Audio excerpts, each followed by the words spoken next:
I received my Gizmo Guy Gadget today, and I really like it. It's super easy to use. You just plug it into your cigarette lighter. This adapter comes with it. Plugs in super easy. You turn it on, or rather it turns on automatically, and it tunes to 88.7. So then you just tune your radio to 88.7.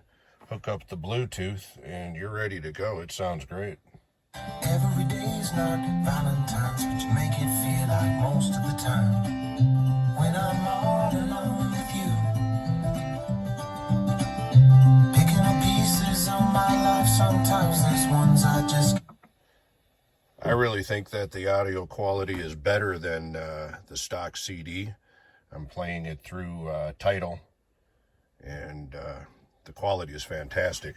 So the gadget, super easy to use. Like I said, it's got this little sticky back thing. You can stick it wherever you want.